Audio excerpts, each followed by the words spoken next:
Welcome everyone to our next in the series of conversations with the CMMC accreditation body.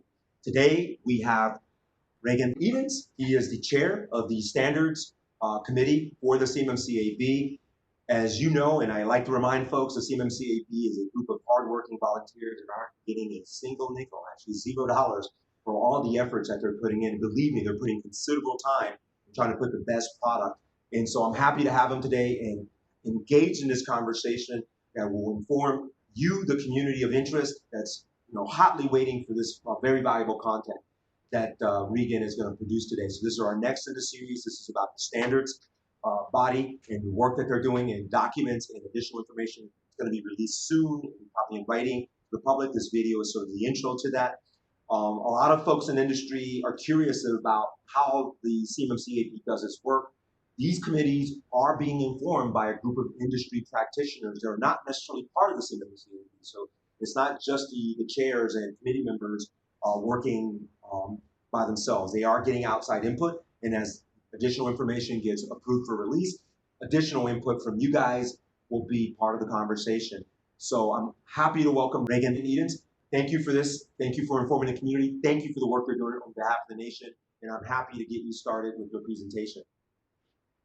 Sure. Thanks, Armando. Appreciate it very much.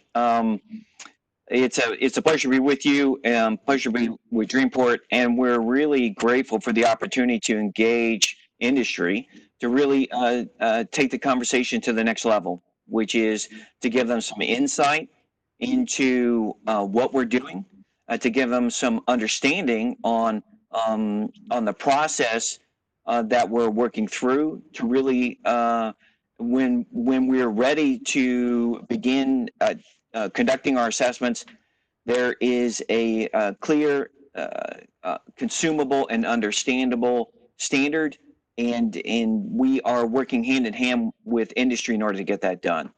So I'm the chair on the Standards Committee and Standards Management Committee, and that committee is comprised of a group of on the board of directors, and really in direct support to the industry working group that supports that committee. And these folks are really the superheroes of our effort. We work, 2 nights a week, an hour and a half or 2 hours, sometimes 2.5 hours, working through receiving those initial documents from SCI, which you mentioned, Armando, and from JPL, and receiving those documents to really operationalize the model.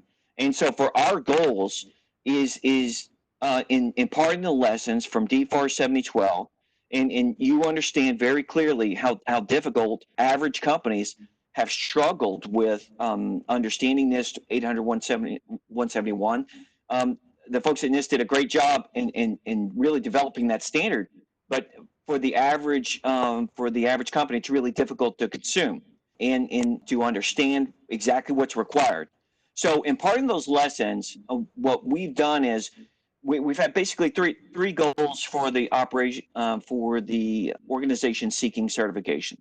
First goal is that we want to make the standard, bring it to the OSCs with clarity, so that they understand what the requirements are and what the capabilities are that are expected as the outcome of implementing the standard.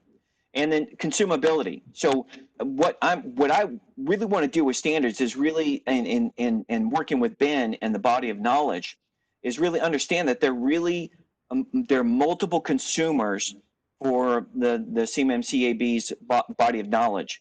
You have the organization seeking certification. You've got the CMMC professionals out there who are compliance ninjas and want to know the absolute detail on what's required.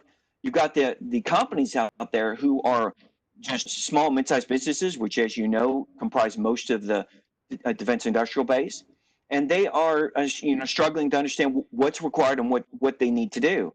So those generalists, if you will, and folks who understand, they understand compliance. They've been working with ITAR data. They don't really understand the relationship between ITAR and CUI. And we're really making sure that those industry professionals out there are able to provide products and services which really help the organization seeking certification, help those journalists really understand what is it that I need to do, what is it that I need to buy if I do need to buy things, and then what are those technologies that I need to integrate, and then most importantly, what do I not need to spend money on? So those, to me, we take those concerns from industry very, very seriously. And so as we develop the assessment standard over the last several months, and we continue to work on it, we want to make sure that that clarity and the consumability of what the expectation is really is an enabler for industry, those CMMC professionals out there, an enabler for the organizations, because they will. Right now, we're coming out with the assessment standard, and that's the answers to the test. So that's our very first document. So we know that there are two parties to that. They're the folks that want to help them, and they're the folks that need to get certified. And of course, at the end of the day, the assessors will train on that standard in order to be able to understand what is the standard, how do you apply the standard, what is the criteria for conformity, and then what's the guidance that they need to give the organizations when they haven't met the standard, and they need to understand what the path forward is to meet the requirement. Because your committee is going to be really important to refining the massive amount of information that's out there. Some of it guesswork, some of it not quite accurate in terms of interpretations of absolutely what the standard is. So I know I study that stuff probably way too much, but then I get caught up in all the pontification about what the standard is and what what's meant by certain domains and certain practice areas and how they're going to impact industry. The other thing you talked about is the consumability and the clear and consistent guidance that what your committee is going to do and put out there is going to help clarify, because how you invest in this and how you're going to go down this journey is very important to industry. They're very concerned about costs, time, absolutely, and obviously continuity of business, and then obviously the stakeholders of the Department of Defense and really the government, at wide, is interested in not losing critical elements of their defense industrial base for their government supply chain, just because of a standard, right? They need those critical companies to comply, but to remain part of the industrial base of the government supply chain. So very excellent. This is going to be amazing. I think this is going to be adding to the story as you guys are continuing to write the book and release these documents and this information. Yeah, the great part about having industry professionals really serve on the board is that that we're taking the lessons learned. I mean, from walking through and walking through the journey with companies that are well-intentioned. They want to understand what they need to do. They want to meet the requirements. They totally embrace the national security interest. But at the end of the day, they have to manage the dollar, right? And that dollar, how they spend their time and attention, and understand and having clarity on understanding, as you mentioned, what is the standard? How do I meet the standard? And then what do I need to do to meet the standard? Are things which really turn into real terms, dollars spent, time and attention spent, and time really away from getting the products and services out the door. So we take that practical value that the clarity of the standard really brings to industry. We take that very seriously, and we embrace that as part of our mission. So for me, the audience out there understands that you guys are listening. You guys aren't working in a vacuum.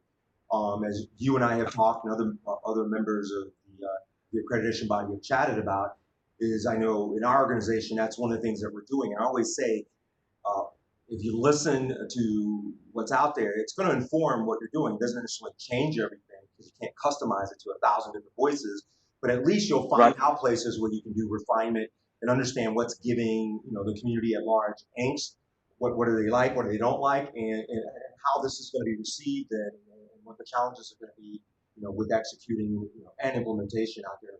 So that's a really important part, I think, that your entire team is doing, which is you're getting input from the outside world. Yeah, and that's critical. I mean, and it can't be, the prime contractors are very important, obviously, to the defense industrial base. But you and I both know, having spent lots of time in industry, that the vast majority of the defense industrial base really are small, mid-sized businesses, Absolutely. and they do not have the requisite IT experience and knowledge and the resources really to consume the raw standard and really understand what they need to do, understand where they need to allocate their time and attention, and the knowledge, skills, and abilities that they really need in order to move forward. So, that foundation to me, is critical, and we take that seriously, and that translates into really, as we develop the assessment standard, is how do we train our assessors? Because I serve as a vice chair on the training committee with Ben, and we really wanted to do that from the very beginning, and the reason for that is because the assessor and the standard and the level of knowledge, skills, and abilities and the interpretation of the standard is very, very important, because it's the assessor who's standing there hand in hand with the organization. The organization's nervous. They want to get their first time go, and the assessor is doing their job and doing the due diligence associated with ensuring that the national security interest is met, and that, of course, the criteria is met for certification. But working hand in hand with the assessors and developing the assessment standard so that the assessors are well trained, they understand they're able with clarity to consume the standard, and they are ready to evaluate and certify those organizations, and that relationship is strong and moving forward. Yeah, you're spot on. Weekly we're talking to the supply chain, which is, to your point, is small and medium size in mass. And then we're talking to the existing third-party assessment organizations that are doing FedRAMP, NIST 800.71, and they are waiting with bated breath for this, right? Because they're going to see how the current skills and the way they currently do assessments is going to change or be applicable to this particular maturity model and standard. And together, there's that community of interest, right? You have the assessors, you have the companies that want to be assessed, and to your point, the margins aren't endless. There are already other certifications and things that they have to meet that are part of cost of doing business. This is going to be an additional cost of doing business, and they're all anticipating, what is it going to take? How do I ensure that I'm ready to get assessed and actually, hopefully, successfully get my targeted level of maturity model assessment goal, whether it's a level 1 or 3 or 4 or 5. On the first go, right? Because it involves time and preparedness. And we're happy to be part of the journey. Again, can't thank you guys for the work and continue. Well, I've never met, just to elaborate a bit on that, I've never met a company that said we didn't need to do this. Most companies, they look at compliance as this, onerous yoke, right, that government places on them. But I have yet to meet any company as a client or as an organization engaging through the AB that said, Regan, listen, we just don't need to do this, right? I think everyone clearly understands there are foreign adversaries that are stealing the legacy of our grandchildren and our great grandchildren, and that their intent is to outcompete us and to assert their dominance. So the way that we hold on to our position as the beacon of light in the world is really to defend and really to secure the defense industrial base and to secure this data, which has been at risk for quite some time. I've met a single supply chain company that didn't understand that this was important.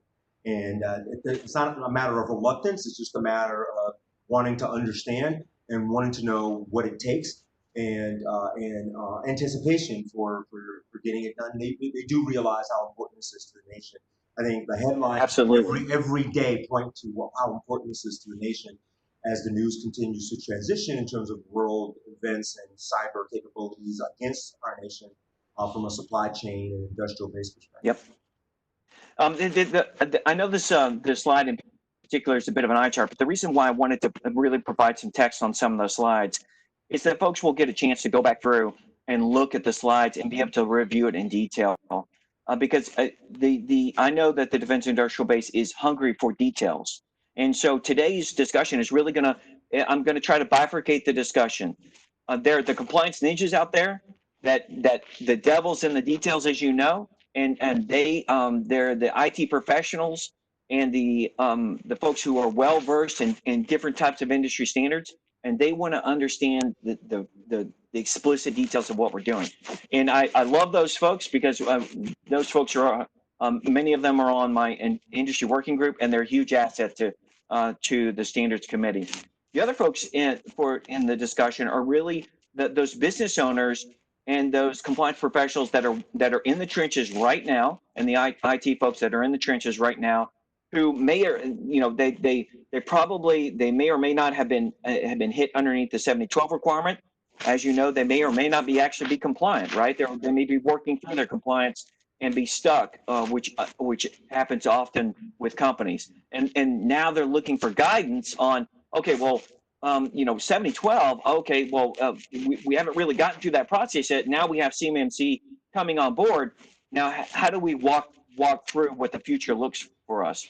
So those two general audiences are really, they're polar opposites, but they are, their destinies are intertwined. So I'm going to try, we're going to sort of move between those two audiences so that there is meat on the bone for both of them, so that we're not just repeating the exact same things, so that they can both walk away from, okay, we've learned something from this, from the time and attention paid during this discussion. The CMMC framework and stakeholders, this is really important because what this says is this is really more about, more than about DoD and more than about industry. This is a group of folks that really have an interest in where are we and where are we moving forward. And those interests I try to take into consideration as we develop the assessment standard and as we impart the assessment standard in the other documents and guidance that we will continue to develop amongst the AB board through training, through the assessment methodology that Jeff Dalton and the accreditation committee are working through.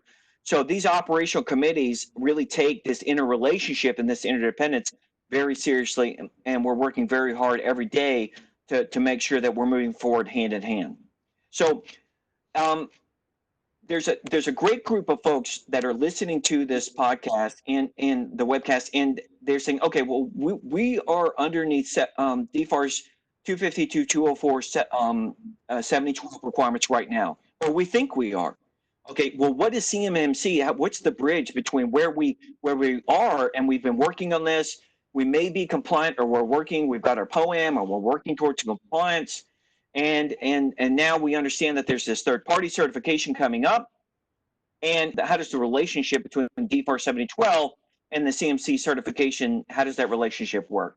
So the DoD has stepped up enforcement on the DFARS 7012. And what I would say to those organizations out there, the business owners and the compliance professionals and IT professionals in the trenches right now, if you are underneath 7012, then CMMC is a total distraction to you. What you really need to focus in is getting your company working through your POAM and getting your company ready to go.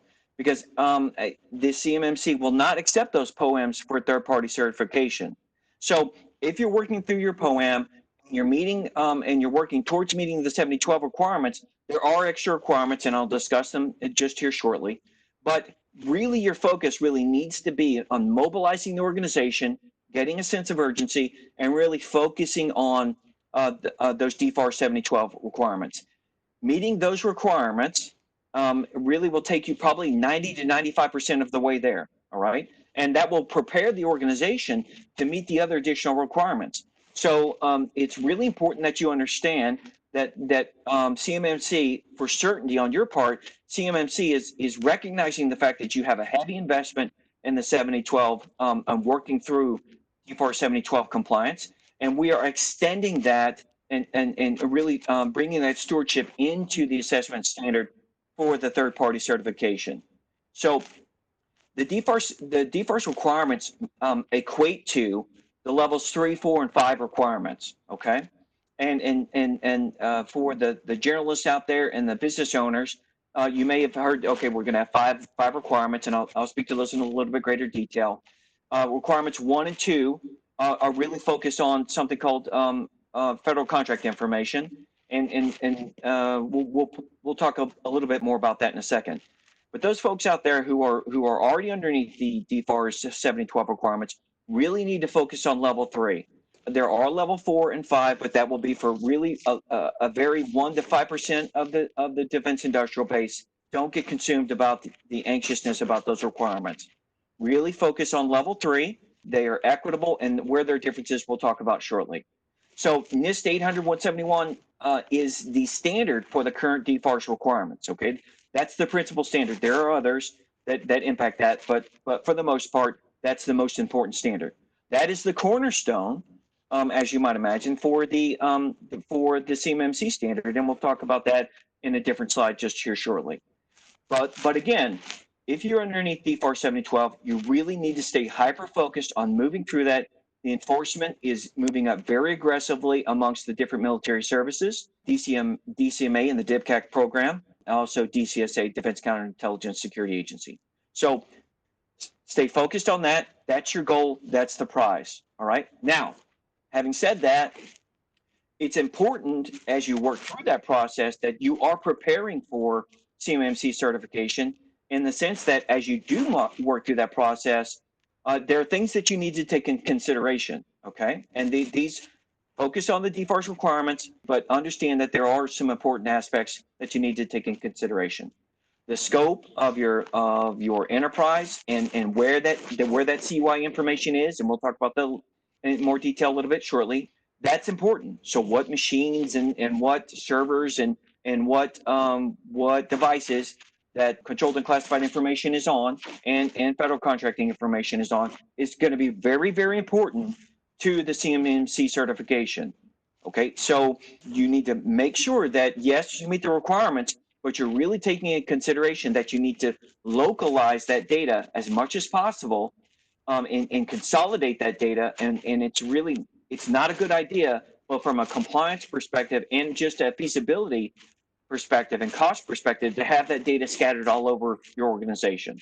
So imparting some organizational discipline and how you manage that data is very important to the future for managing CMMC certification. And so we're talking about really when you're looking at CUI is containerizing it, being able to track its workflow, and for businesses to understand that the more ubiquitous you are in spreading that information around without being able to track it, control it, encrypt it, the more onerous your compliance challenge is going to be, as it travels across different networks, VLANs and things like that.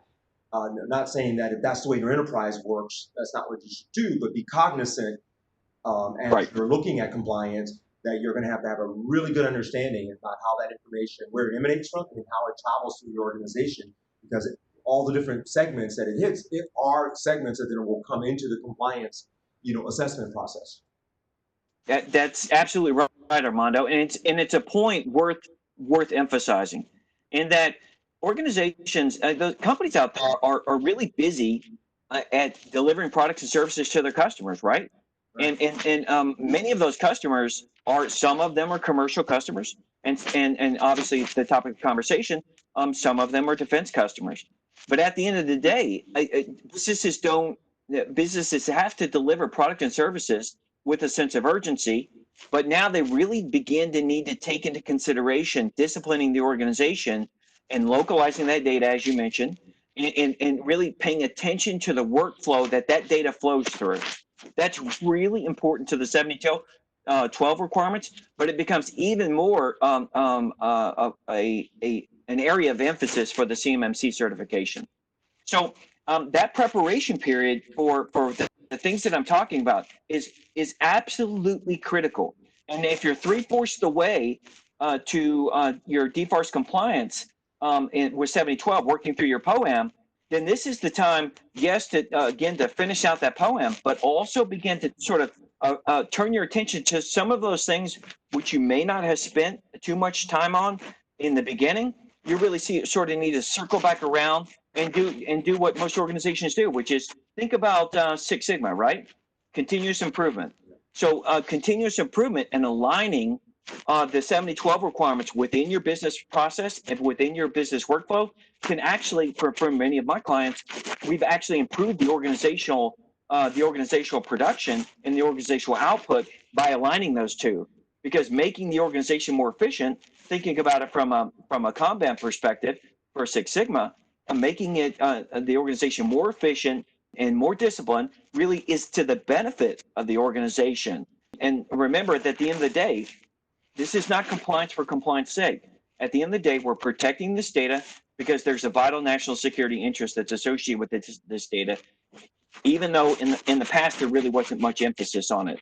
When you look at the cumulative value of this data, it's really enormous, and it really is placing the legacy of our children and our grandchildren at risk. When we refer, I know many folks in the industry, they get lost in all of the acronyms, and so we want to be cognizant of the acronyms, but really impart them to a new lexicon, so a new set of terminology. As with any compliance regime, terminology and definitions really do mean a lot.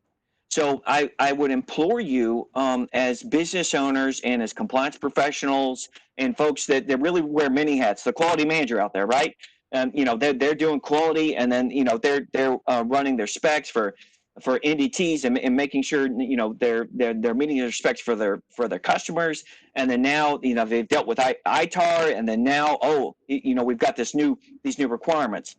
So the devil is in the details, and I urge you to pay very close attention to the new lexicon, these new sets of terms that you're really going to be exposed to, because these terms are vitally important. What the definitions are mean everything to the standard, and so in terms of third-party certification, we don't a misunderstanding what the definition of a term what a term means can really be detrimental to passing a standard. Because if you totally misunderstand the term, and then the assessor shows up after all of this work has been put into and all of this sort of blood, sweat, and tears, the assessor shows up and says, no, you really didn't, you missed this portion of the definition, and then now rework, as every company out there understands, rework costs money. So what we want to do is get the assessment standard as close to correct as possible, and then also that clarity and consistency and consumability, so that the organizations out there understand what that standard is, and so that there is no rework. Right? One of my clients said their quality logo is "Do it right the first time." Right? So I love her; she's awesome, and former Air Force VP of Quality Management, and that has always resonated with me, right? So we're going to do this right the first time. So Regan, that's a pretty significant challenge for your committee, because I can tell you, I read the NIST 800-171 and 853. I read the assessment guide, and then we're working with industry literally every day here, and that's where the gap is, right? So what is the assessor going to interpret it as? Who is what is the organization that's helping the DIB member, organization prepare for, going to interpret it, and then, how are the owners of the company who are making the investment in the compliance process, going to interpret things? And I can tell you, I sat in a meeting with an expert, longtime IT practitioner who brought out, in this particular case, it was NIST, right? And literally, going through, and then on the other side of the table was the CEO, right? And he was like, "Oh my God, that is going to cost me $100 million based on your interpretation." And we started literally going through, control by control. And as you know, the paragraphs are somewhat long, and the expanse, there's not a thing that you can point to and says, it says exactly to do this. As you know, that's not the intent of it. Like, the intent is to give you a broad sort of picture. Is what you're telling us is that one of your jobs is to try to get rid of some of that, so it's more digestible, to your term, more consumable, so that it's going to be easier to interpret, and that way you're not spending as much money and time to comply? Yeah, that's exactly right, Armando. So those challenges. I once, with one of my clients, this was an eye opener for me. This is when I would sort of, because we get lost in the details and we forget sometimes that perspective, and perspective is powerful. Perspective means that I'm looking at the world empathetically, and I see the world not from my vantage point as a practitioner, but I see it from the vantage point of others who are seeing my world. Right. So understanding, and that's the reason why in this conversation, I really want to hit both of those sets of folks, because understanding that the organization, reading that paragraph, by the time you get down to the second sentence, you're totally lost, and you really don't even know. You've got to reread it 3 or 4 times. Right. And then not only do you have to reread it, but you have to understand what it means. Right. And then you're like, okay, well, what does this term mean? And then now you got to go find this standard, find this other reference standard that defines that term. And then you've got to go back to this other standard, which, cross-references that standard. And all of this time, all of a sudden I have to become an expert on all of the references to the standard to understand the standard. And that's really some of the lessons from 7012, which is that in this, they had a very difficult job. So build a standard for industry. Okay, well, that in itself is a juggernaut and ominous challenge, right? And then do it where it's consumable. Okay, there's probably been a bridge too far for most of us, right? So what we do is we've taken that challenge. We in the subsequent conversations that we'll have in engaging industry, both with the business owners and compliance professionals and IT professionals out there, and then working with those and then engaging those compliance ninjas out there, we're going to break down what we're doing in very explicit detail, from consumability and understandability for both parts, right? And so that both groups of folks, and that's the reason why I value my industry working group so much, is that both group of folks, because the industry working group is comprised of really compliance ninjas that said, well, assessor's going to look at that like this, or wait, we need to define that a little bit more, because if this reference standard, and then all of a sudden they sort of go down the rabbit trail. So by taking the time, and it's painful sometimes, it's like walking over broken glass, right? But by taking the time to do that, what we end up doing is we make the life of the other folks out there who need consumability and clarity, we make it easier for them. Now, as lofty as our goal is to get it right the first time, perfection is the enemy, of the good, and excellence matters probably more. There's a date, and we got to let it go. And people on my working group will tell you, we're driving as hard as we can to get it the best that we can in the period of time that we have. So our goal is to sort of we have to prioritize, but I think that folks are going to be pleasantly surprised, both of those groups of folks, because our goal is in the assessment standard that for 95% of what you need to know, 99%, it's one document. And we start out with the assessment standard because, of course, we're assessing here shortly, and that's the bookend, if you will. And the other bookend will be the guidance document, which we've seen some foreshadowing with some of the original documentation from the CMMC PMO and from the hardworking folks at SCI and Johns Hopkins APL. But what we're doing is as we operationalize that standard, those source documents are going to change. So, we don't have authority over the model. We have authority over creating that assessment standard. So we've taken those initial source documents, and you're going to see new versions of them come from the CMMC-AB as we take ownership of what the model is, and then we take ownership of the responsibility of really applying that to industry. So the most important things for the CEOs out there is that growth matters. Growth and sustainment of their industry, especially underneath the difficult economic times. So that consumability, we are even more sensitive to the fact that dollars are hard to come by. We need to make sure that those dollars are applied appropriately, and that the treasure that the hardworking folks out in American industry are doing to fulfill the products and services for industry and for the defense community, that consumability is there so that they can focus on growth and building their business. We move that forward really into what the model is really looks like. So the compliance ninjas out there are going to be bored a little bit, but stick with me. We'll get into the details for you guys. Different from the DFARS requirements for 7 and 12. And if you're not, and if the business owners and compliance professionals and IT professionals tuning in now and sort of waking up to the requirements are not familiar with this, there is a significant difference in how the model is structured, and it can be confusing because the model is two things, and you may or may not have heard this. It's a maturity model, right, for cybersecurity. And it really focuses on some fundamental levels of what the government's interest is in raising the cybersecurity standard for each of the different levels of industry. So CMC level 1, all through CMC level 5. So try not to get lost in the details as the folks build the conceptual model for Johns Hopkins and APL with some of the source documents. We're going to try to take that consumability from the vantage point from industry, which we talked about, Armando, yes, which is really important, and the empathy that's needed from us having walked hand in hand through a manufacturing line and really taking an understanding of the challenges there.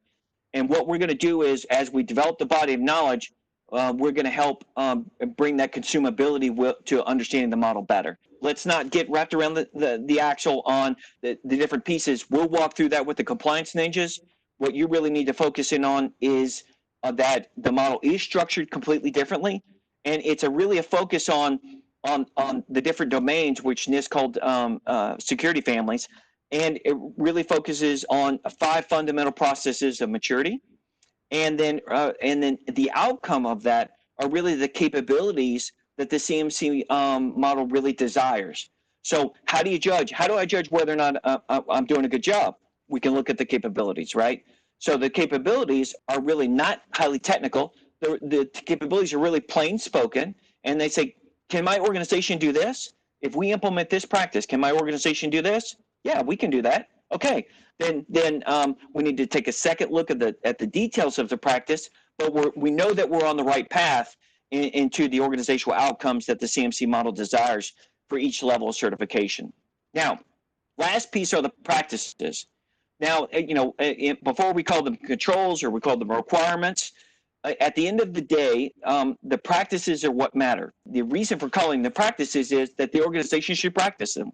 So these are the things that we should do every day, right?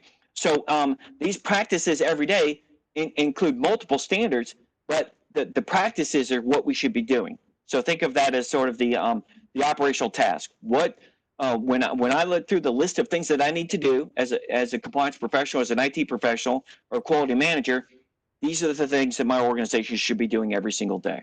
Remember, don't forget about enforcement.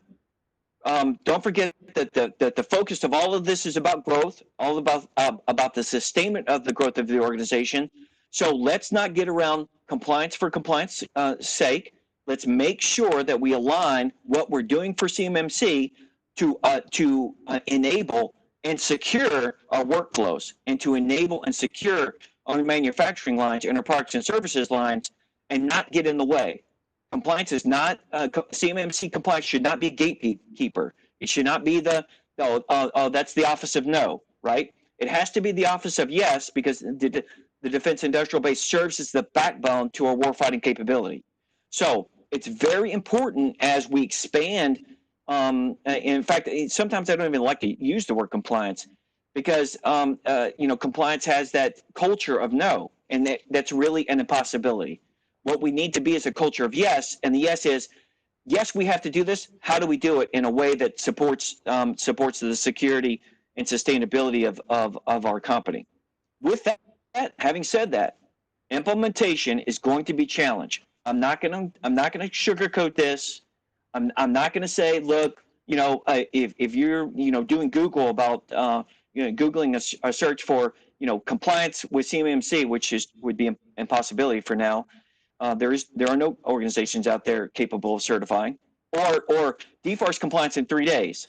If you see DFARS compliance in 3 days, you should run, right? Don't waste your money. You and I both know that both the amount of genuine knowledge about these requirements and genuine knowledge about what it really takes to get these requirements is few and far between in industry. And so, I would not leave the growth of my company at risk to a Google search. You really do need, in the future, we will do a sort of a certified CMMC certified professionals a group and work on a set of products and services that have met a strict standard. The CMMC standards is in charge of that, but prioritizing. We'll get to that when we can. And many organizations are out there doing that now. But there's an important point: is that in the future, the CMMC won't have a dog in the fight. So for us, what our goal is the outcome. We don't care who you choose, but what we want you to do is when you spend money with an organization for products and services that will get you compliant. And if we do not have confidence that that product or service will get you to compliance, I promise you, you will not see that as a part of our group. And if there are professionals out there that end up joining our certified professionals and they don't meet the standards and they don't meet the ethical standards, I promise you that they will find themselves out the door. So we're working on that process. I probably spoke a little bit too much ahead of that, but it's really important to know that for industry out there to have confidence that we are defending the level of effort required to do this. We're not taking it for granted. You've seen the prior series of national conversations where we talked to Ben Jubinay regarding training, and we had another session on accreditation. What Regan is talking about is kind of spelled out there. The organization and the committees, as they're broken out, are definitely looking at not only fidelity of the model and the certifications, but also the individuals and the organizations who are going to be involved. That's really important.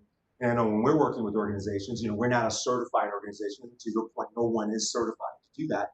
But as we are working with organizations from a readiness perspective, we use that assessment model that's kind of built into the midst of examination, interview, and test. And right. Test is really important. That's right. Saying that you're doing something is not the same thing as being able to prove it, right? So, and the ability, how do you prove it? And what are the different ways you can prove that it's actually working and it's continuous as well? Like that's one of the things about this. It's not a one and sort of done kind of thing. And I know there's going to be additional things that come out later that we won't talk about now. That how government's going to be looking at this, because security is continuous, right? If you're doing it right. That's right. Just like manufacturing, Six Sigma. Right. Fantastic. I absolutely love that model. Right. And there are other models out there which are equally good. But I always remind myself that this is a process of excellence, right? That we're looking at every opportunity to make things better. And if I'm running a company and I'm looking for every possible way to maintain the quality or improve the quality of my product and service, and to do that in the most efficient means possible. So we take these considerations seriously as we're developing the assessment standard over this period of time and the body of knowledge now and in the future. So the takeaway from this slide is that implementation will be challenging. I'm not going to sugarcoat it. It's going to be difficult. If for some reason you haven't really progressed on your POAM and you're stuck in the early stages of your POAM, it's vitally important that you put a sense of urgency on that now, because companies generally take 6, 12, 18 months. Most of my clients actually came to us after they spent 18 months of not being compliant, right? So for me, the takeaway from that is that organizations have been struggling. Okay, we get that. That's normal, but how do we move forward? And so if you have been struggling with yours in your POAM and you're early in your POAM, it's vitally important that you avert your attention and you prioritize this high, because implementation is challenging. But the beauty of this is that we're going to give you as much certainty and as much consistency as we possibly can. So when you implement a standard, hold the standard, and you will not, if there needs to be a change, it will be a deliberate change, and it will really be managing both the interests of the defense industrial base and managing that the national security interests very appropriately, right?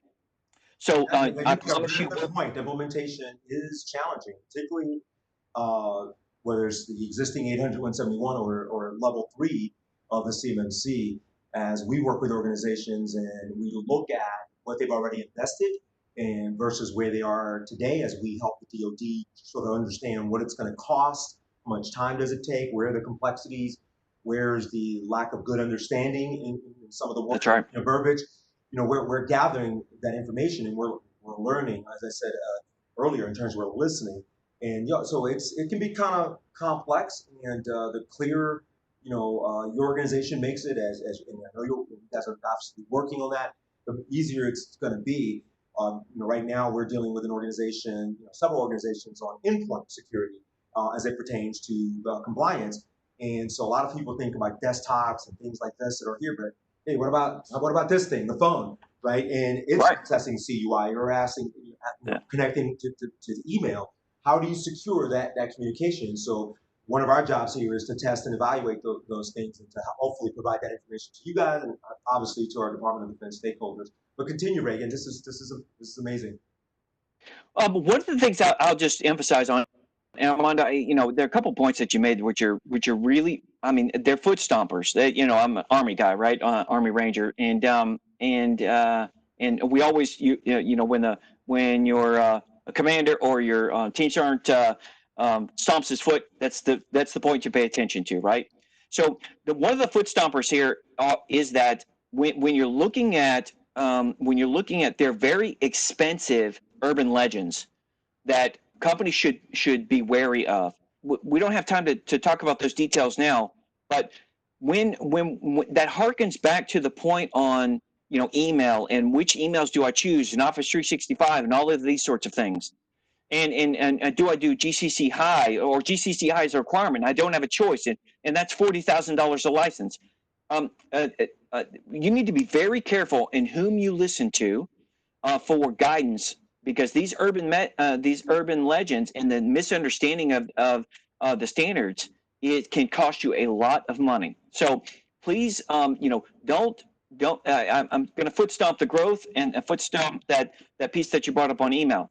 Do not risk the growth of your company and the treasure that you're going to spend and time and attention on a Google search for who you think is going to do you best for giving you guidance on this. Look on LinkedIn.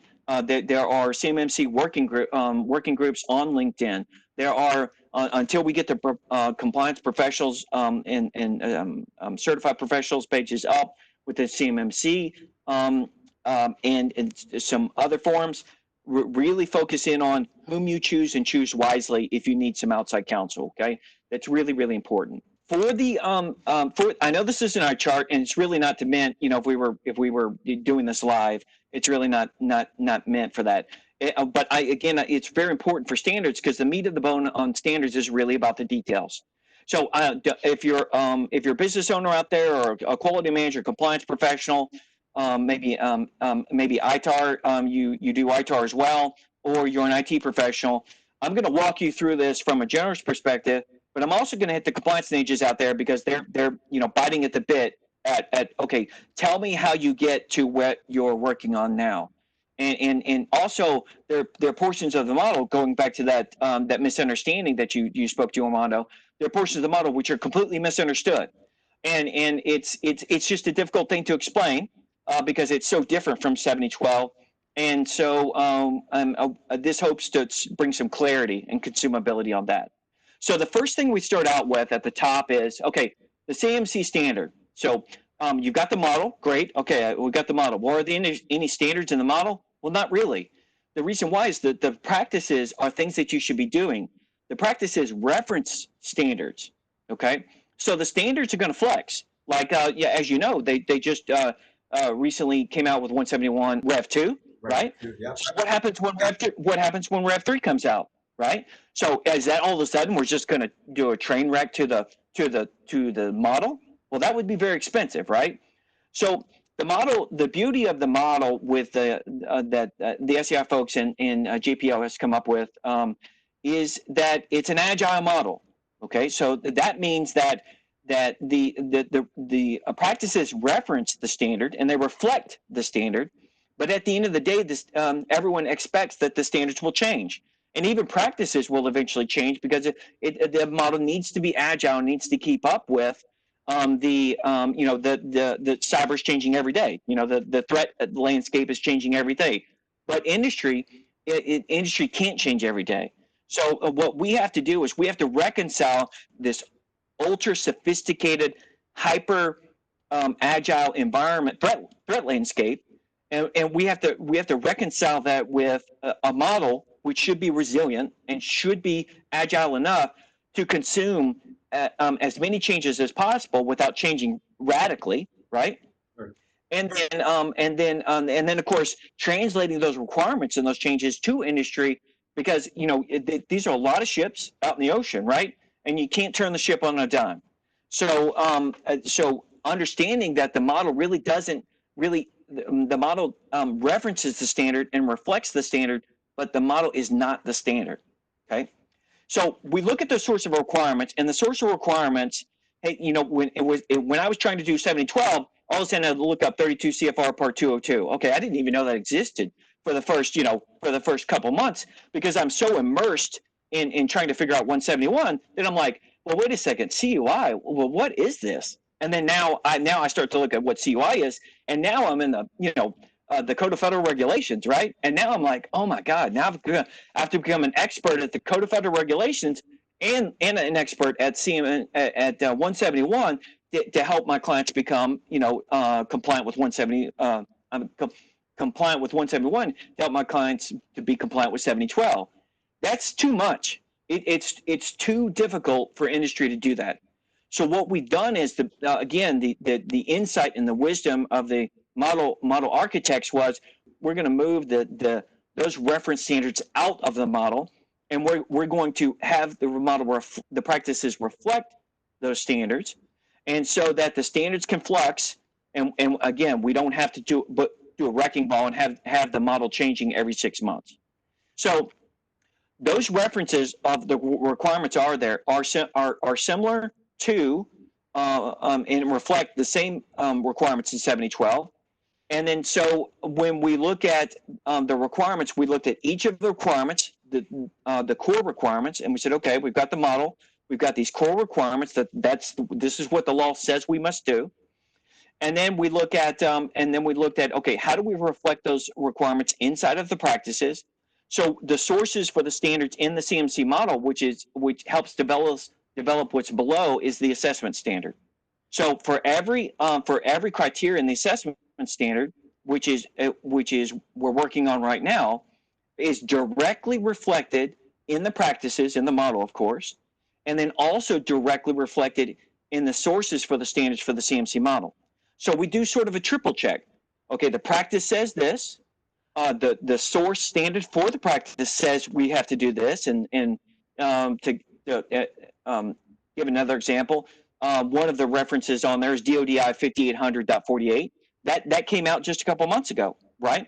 So when the original practices were written, they didn't reflect that source standard, because the source standard wasn't even published yet, right? So we expect more documentation to come out from DOD for policy, for guidance, because they're working through the details themselves. And so what we want to do is we want to make sure that the assessment standard reflects the agility in both of the requirements and also the agility in the CMC model itself. And it's really important comment you made that it's a set of practices that connect back to a standard. It's a living model because cyber is continuously evolving. Earlier on, prior to going online, you and I were chatting about everything from industrial control cybersecurity, and I told you a little bit about our conversation we were having with, there was the new Space Force and cyber for space and satellites and rocket ships and the stuff that's, out there above the skies, right? That Absolutely. The standards are going to evolve around that. How do you penetration tests, and how do you secure those things? How are those going to impact, how are these technologies going to impact, a maturity model like this? And that's why it's an agile model that is going to be constantly reflecting how the nation needs to secure itself. Yeah, absolutely. And one of the things I'll touch on this, because this is really important as the requirements and the reference standards before we really get into the details of the model. Many business owners out there and compliance professionals are familiar with the term reciprocity.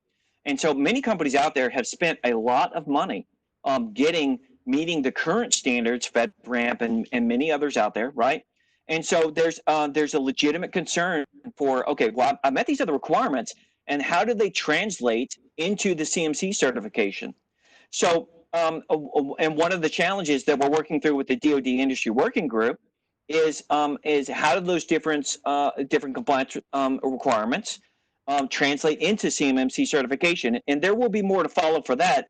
But the reason why I highlight that now is that, for example, when the DCMA comes in and does an audit, they do an audit. They use a source document called NIST SP 800-171, which you'll see at the center of the graphic. 171 Alpha was never really intended. It was written as an assessment standard, but not to be the Bible, not to be the end-all be-all. But right now, it's the only reference standard, the official reference standard that's been written by NIST to assess the 171 requirements.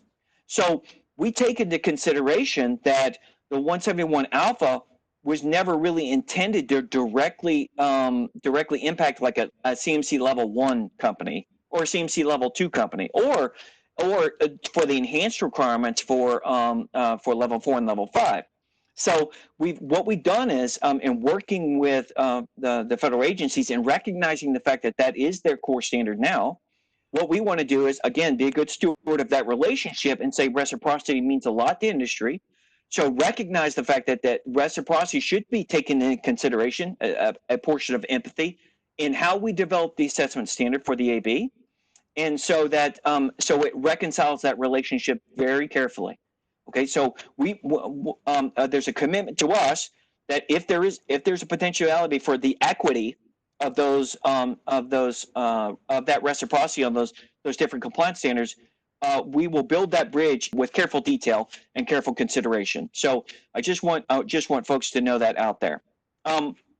The other are not meant to be minimized, but most organizations are not quite familiar with all of the different CMMI and cert standards and so on and so forth that are referenced in the model. Those are new to most everyone, right? Some of the compliance ninjas out there are, they've been there, done that. They're very familiar with those requirements. But for most of industry, they're not familiar with them. We'll highlight those more in the future, but what I really wanted to do is build a bridge from what some of the compliance and quality managers out there in IT and ITAR folks who have some familiarity with the 32 CFR and CUI registry and some other things that they've heard of. We wanted to build sort of an incremental bridge, and we'll talk more in the future about those other requirements that CMMC brings to bear. But it's not meant to minimize them because they're important. Those standards are just as important as the sources for the federal sources and U.S. government sources. But for now, we really want to highlight on building a bridge from what we know from 7012 or what we hope we know, and then to what the world looks like with CMMC certification. Because for a period of time, we'll live in parallel universes, right? There'll be folks living underneath 7012. And meeting those requirements, and then they'll be actively working towards the future for CMMC. So, with that, we have sources of requirements and sources of standards for the CMC model. Now we look at the different CMMC levels, which are on the left-hand side, and there's levels 1, 2, 3, 4, and 5. Now I'm going to focus not so much on 4 and 5. Because 1 and 2 are really they're very new to folks. Many of the folks haven't been engaged at all for 7012, and so many people are waking up to like, oh, cybersecurity requirements. So, oh my goodness, what do we have to do? Those very first 17 controls and the additional controls are brand new to that audience, if you will. Before we get to that, one of the things that I've forgotten is that the CMC model really focuses on data, and data matters. What type of data that it is, it's all regulated data.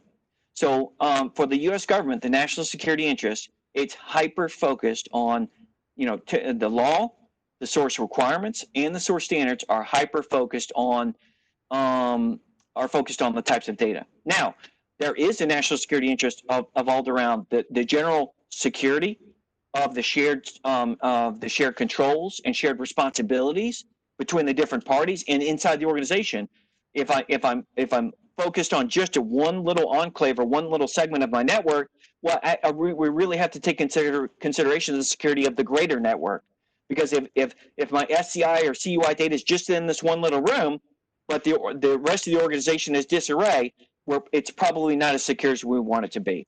But the model really does revolve around focus on those two different types of data, but in the realm of the scheme of things, the shared controls and shared requirements and the shared responsibilities of the greater enterprise are really important as well. Two different types of information. We've got FCI and we've got CUI. Now, FCI has not been highlighted before with 7012. It's been a long-standing requirement. The 48 CFR and FAR 52 have been around, but there hasn't been an assessment criteria to focus on compliance with those requirements. So that is something new that the standards is bringing to bear with the CMMC model. So FCI, what is FCI? Well, federal contract information. Well, you and I can go to FedBiz Ops and we can look it up. So I don't understand what the big deal is. Well, there are portions of those contracts that are not public, and the U.S. government does not want that non-public data to be at risk.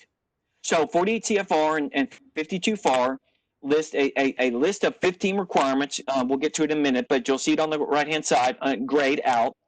And those 15 requirements are very explicit, and they're the basic safeguarding requirements, and they really are reflected almost one for one inside of the 7012 and inside of CMMC. But again, there hasn't been really special emphasis on this because when they first imparted the requirements, there was no specific detail that assessed, okay, to what is the standard for when I do these things. But federal contract information, so this is a new area both for the 7012 folks and for the levels 1 and level 2 folks. So where does that data live? That data lives in our ERPs, right? That data lives inside of our QuickBooks, maybe we've got that as an attachment to in our contract information. So we need to really pay, if you're a business owner out there and you're a compliance professional or quality manager or the IT folks, you need to bring in the finance folks, because where that federal contract information that's not public lives, it's really important that you think about it just like you think CUI. So if it's inside your ERP, probably not a good idea, because sometimes it can be very difficult for the entire ERP to meet all the requirements associated with CUI.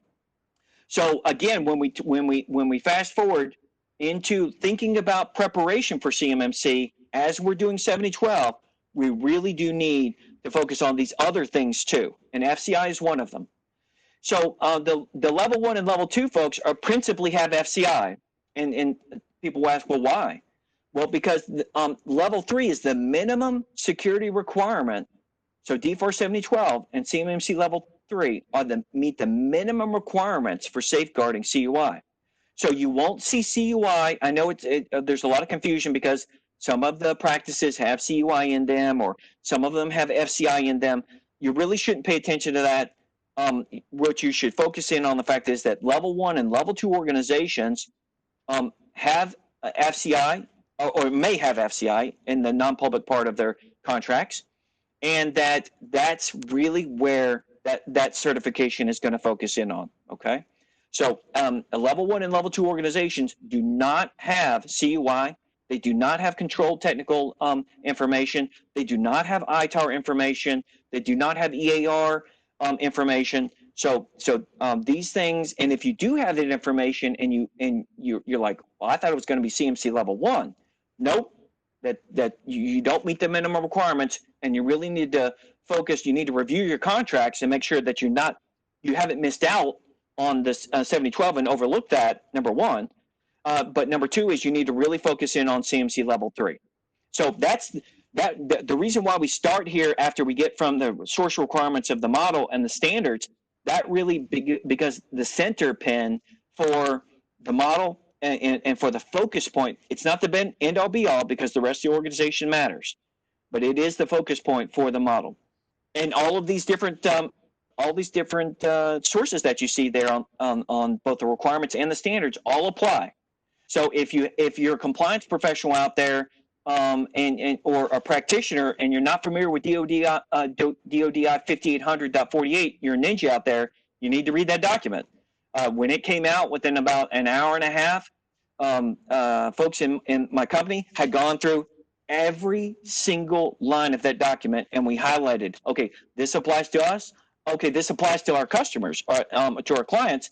This applies to the prime contractors and the subcontractors that are important to my clients. Oh, and by the way, this applies to the government agencies out there, and those things really matter to my clients.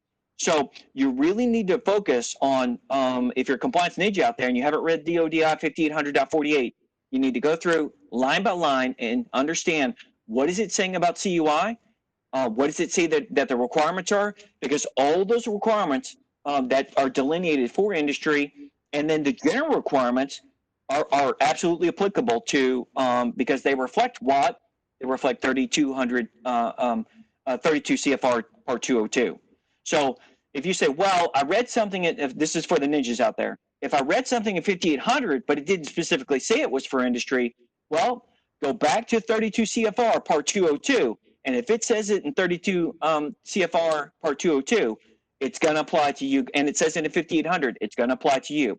So get ahead for your clients to make sure that you understand what the requirements are. Because, again, the sources for the model, these documents and the future iterations of these documents are really important. We talked about the fact that for level 1 and level 2 organizations, they don't have CUI. Okay, so I don't have to worry about that. All right, what do I have to worry about? We have 15 requirements that are part of this 48 CFR and are reflected in FAR 52. That doesn't matter to the business owners out there. That's really important to the compliance ninjas, right? Because that's the source for those 15 requirements. When we take those 15 requirements and we translate them into really begin to looking at standards, that really translates into 17 standards, okay? So people are like, well, I don't understand. There are 15 requirements here, and there's 17 standards here. That's how we get to the math, okay? So when we look at 171 Rev 2 for the compliance ninjas, it's not 15 requirements, it's 17 requirements for that level 1 organization. Now, level 1 organization, there's been, again, some confusion out there about what is required. What is it that we have to do? A level 1 organization could be an organization like Amazon, right? Amazon Prime. I've got a morale contract with an overseas MWR, overseas in Qatar someplace, and there's non-public information that's associated with that contract, and so now I've got FCI, and so now CMMC level 1 applies to me, and I'm Amazon. Well, I don't need any help figuring out what the requirements are. I just need to know what the requirements are because I've got an army of IT guys. But there are many smaller organizations out there that may have a lawn mowing, a maintenance contract. People use Bob the pipe bender, right? And so they may have maintenance contracts or other things, or construction contracts that have infrastructure information that's part of the contract that may not be CUI, but it's non-public data that the government doesn't want out there. So that meets the requirements. So now I have to look at the fact of what is the standard, because I run a construction company, and so cybersecurity standards in general really haven't really applied to me. Maybe there are state requirements, but these federal requirements, I'm really not familiar with them. Okay, so at that point, we look at, okay, what is the maturity of that organization? That's where the maturity portion of the model comes into play. At that point, now we're really looking at, okay, this is an immature, quote unquote, organization. They're really looking at technology to really run their company. They're not really looking at technology from a security standpoint. And what we want to do is we want to impart some basic cyber hygiene, and that's just basically meaning from a computer perspective to doing the right thing. So some basic cyber hygiene stuff that's going to help them secure their company, help them secure their proprietary data, their client list, and other things that matter to them, and also help them to secure this FCI data. So when we look at that, we don't look at, you may not have a robust, you may not have a CIO, You may not have an IT infrastructure organization, right? You may not have 17 network architects to help you figure this out. So what we look at for that criteria is that, okay, whom have you assigned responsibility for those tasks to? Okay, do they have they taken ownership of the task? So I have responsibility. I assign them to Bob. Bob's responsible for them. Okay, good. All right. Does he have the authority to do them? Just like we run our company, right? If Armando, I work for you. You assign me a task. I don't have to be a PhD in cybersecurity. I just need to understand: am I responsible for the task, and do I have the authority to execute the task? And you say, yes, Regan, you sure do. Okay, good. All right.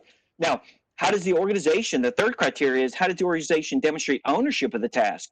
Well, we demonstrate ownership of the task because I'm assigned it. Regan is responsible. I've got the authority to do it, and now we're going to do it. So we got it. All the tasks have to be performed, and then now the organization takes ownership for the task because now I say, Armando, we have to enforce these requirements. We got to make sure that the organization is doing them. So now the organization demonstrates ownership for the requirements by demonstrating the fact that they enforce them. So are they performed? Well, I don't know. Are you enforcing the requirements? Because you and I both know that a standard isn't a standard unless you enforce it, right? And if you, as vigilant as I can be, I'm working for Armando. You say, Regan, listen, I assigned you this responsibility, but I'm not going to enforce it. Okay, well, I'm going to pay attention to the things that you enforce. So even though I'm vigilant, I want to be responsible and I want to be accountable because I want to be a good employee. Unless Armando comes back and says, Regan, hey, look, did you do it? And is the organization doing it? And my answer should be yes, they are. And so for the level 1 organizations out there, that don't have robust IT policies, I may not have any policies at all. I may not have any procedures at all. But I have someone who's responsible for the task, someone who's has the authority to get the task done. The organization is demonstrating ownership of the task. We're doing this, and the reason why we know we're doing it is because I can show you that we're enforcing it. Okay, so that baseline should not give any anxiety because that's how every company in America is run, right? If we make snowballs or if we make parts for machine parts for a CNC shop in the F-35 ecosystem in Dallas or in Fort Worth, right? It doesn't matter how sophisticated the IT infrastructure is or is not. Everyone runs their company on those fundamental principles, yeah, right? A good point. And so we look at GRC tools during the week here that are being modified, obviously, to adapt to the CMMC standard. When I'm looking at them, as a project manager, program manager, director, those kinds of things, those are the kinds of things I look at. How are these tools going to help industry comply? And that, to your point, it's not just about saying you're doing something. Part of improving that you're doing it is, documentation, but also who's responsible? Are they empowered? And the right. whole ecosystem that implies compliance and action. And so that's why I always tell folks too, the model speaks to a lot of cybersecurity awareness. And I go, that's definitely one component, but you got to take that cybersecurity awareness and then translate it into action. And then people take action, right? Yeah, you can have technology to take action, but then there are people also that enforces that action and processes the information from those tools.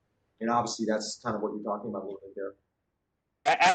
Absolutely. I once many years ago, maybe in 14 or 15, I actually wrote an article about the fact that taking responsibility for cybersecurity is sort of like owning the mop bucket and the mop, right? The Army made sure that I was one of the very first things that ever became an expert in was a mop bucket and a mop bucket and a mop and a buffer, right? And that always stuck with me. And the reason for that is because it's really in the fundamentals. It's really taking ownership of the most mundane details, because if the floor needs to be swept, I know how that broom works. If the floor needs to be mopped, I know how the mop bucket works, and I know how the mop works, right? And if the floor needs to shine, I know how the buffer works, right?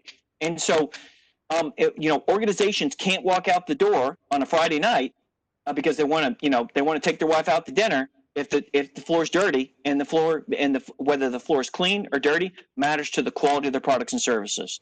And that's the exact same thing with the fundamentals for a level 1 organization, which is it may not have been emphasized in the past, but it's being emphasized now, that the same level of detail that you provide your products and services to your clients and to your customers out there, and the same level of detail that you expect from your employees, is the same level of detail that now needs to be applied to these fundamentals of these 17 controls.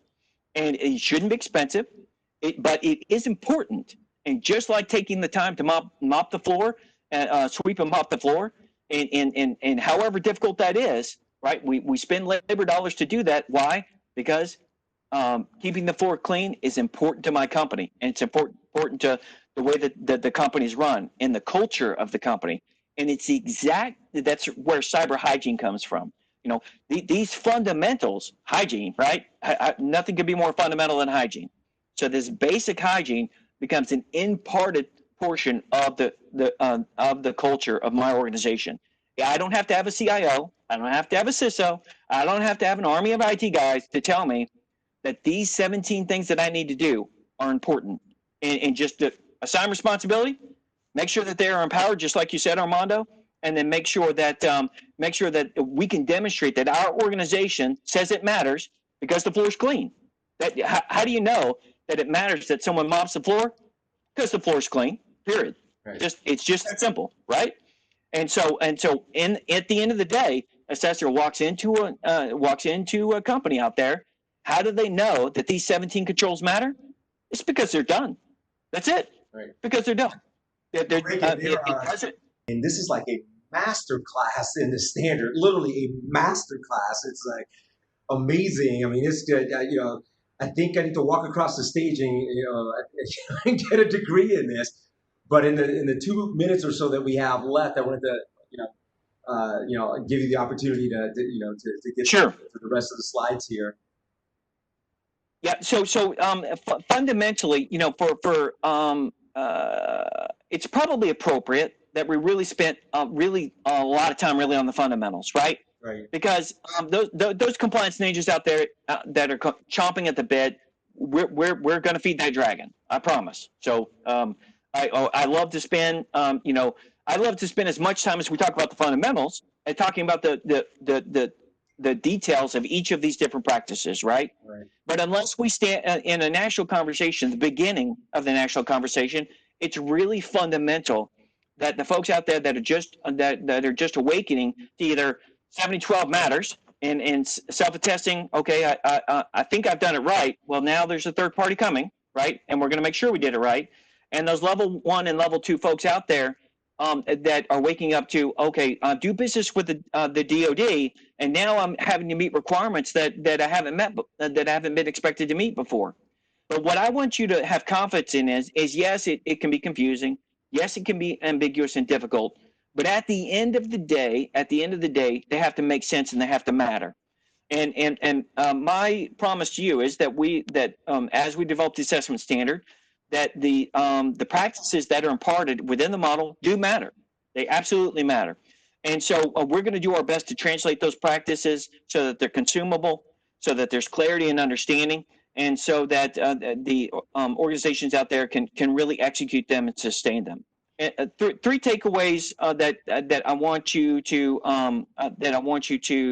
really draw from is that CMMC is operationally the conceptual model. Let's don't get wrapped around the actual on what the 1.2 document said and what the 1.1 document said and the angst that sometimes that created. What you should have confidence in is that the assessment criteria and the body of knowledge that we're creating is absolutely rooted in the requirements and the sources of those requirements, and will reinforce the model through and through. And for those points of angst and those points of ambiguity, we've listened from industry, and we are doing our very best to make to bring that assessment standard with consumability and consistency. And when there are areas, and there will continue to be for a short period of time here, anxiety on or a misunderstanding of the model, I promise you we will dive into the explicit details to get this done. Now, second thing is for those level 1 to level 2 organizations, you need to start now. This is super important. It's important, as we talked about, just like mopping the floor for level 1 and level 2 organizations, it is the fundamentals. So if you're a level 1 organization, you need to focus in on those 17 controls, and you can take away those first 17 controls with some confidence. You may have a difficult time for now understanding what the requirements are, but if you can take away the fundamentals, then start working on the fundamentals. For those folks with level 2 requirements, we'll talk about that more in the future, but really focus in on your policies and procedures and making sure that your policies and procedures are in alignment with what the requirements are out there. For those level 3 folks out there, level 3, listen, if you're working on your POAM, you got to get it done. Reprioritize your level of effort and your attention and make it matters. I promise you, over the long run, it will defend the legacy of your company, your proprietary information, our warfighting capability, the national security interest, and really the legacy of our children and our grandchildren. So it may be hard to see, but I promise you, from the history of my career, it matters. Last is that I want you to be confident that the AB board and standards committee in particular takes the consistency with the references and the consistency of the standard seriously. So please have confidence that we, as we emphasized in the very beginning, really focusing on the fundamentals for most of the discussion, really, Armando, we take that very seriously. We take the empathy, empathetic perspective from the other stakeholders inside of industry that matter, and then we're working diligently to meet those expectations and deliver something that's consumable, consistent, and really feasible and sustainable. So with that, we don't want there to be any surprises. To be honest, we want you to understand with clarity what's expected, and it's not going to be perfect. And as diligent and as vigilant as my industry working group is, and as we've been working for this, there are going to be rough edges. So what we say is, listen, criticism makes a strong man stronger, right? So I believe in that, and people who've known me, who worked with me my entire life, will agree with you. So contribute to the conversation. If you criticize in an absolute way that helps us build what is the path forward, because I will listen, and we will listen. And so have confidence that out of that criticism and out of those lessons learned, that we will do our very best to impart a standard with no surprises. So your time and attention is important to me. It's vital, and I really thank you, Armando, and Dreamport for really taking the time to walk through the fundamentals. And really, it's probably right. I'm actually glad that we really focused the majority of the conversation really on that foundation, and because hopefully it is something new for folks who are tuning in, those level 1 and level 2 folks, and even those level 3 folks have learned a lot from our discussion, and we look forward very shortly to engaging the rest of the very quick turnover and very quick organization, quick discussions and webcasts to focus on those two different audiences, those business owners out there and compliance professionals who really need to get more of the fundamentals, and then really dive into the details for those compliance ninjas out there who are looking forward to learning more so that they can help their clients meet the standards and requirements. So thank you very much. So Regan, thank you so much for this. Again, a master class. Something tells me you're going to be doing this again as this thing progresses. I think you provided a lot of insight into some of the standards that are continuing to feed the model, and the takeaways are excellent. I think one of the key things that you talked about was about preparing. I know the organizations that we're working with, it's about preparation. You guys have a lot of transparency. The documents are out there. As you continue to refine what you're doing, you're going to publish more training, standards and models. The accreditation is coming out now, and the refinement of the consumability, operationalization of the CMMC maturity model that your organization is, in the effort that you're putting into it, is going to be helpful as well. I want to thank Cisco for providing the platform for these national conversations. I want to thank you, your team, Ty Schreiber, for all the hard work. And to one of the points that you make, which I think is really important is you guys are listening. Criticism is good. Constructive criticism is even better because that means you're improving something. You're not just criticizing randomly. So I know the entire organization is listening and continuously taking input. And this is going to be an evolving and a maturing process. And it's going to be good for the nation. Again, read the headlines and you'll understand why. Regan, thank you so much. And everyone out there, stay safe and continue to pay attention to the CMMCAB.org website as more information gets published. These guys and gals are working extremely hard, and they're going to continue to put good information out there that should prepare you for this very important change in the way the Department of Defense and our nation will procure technology and solutions and services in the future. Thank you.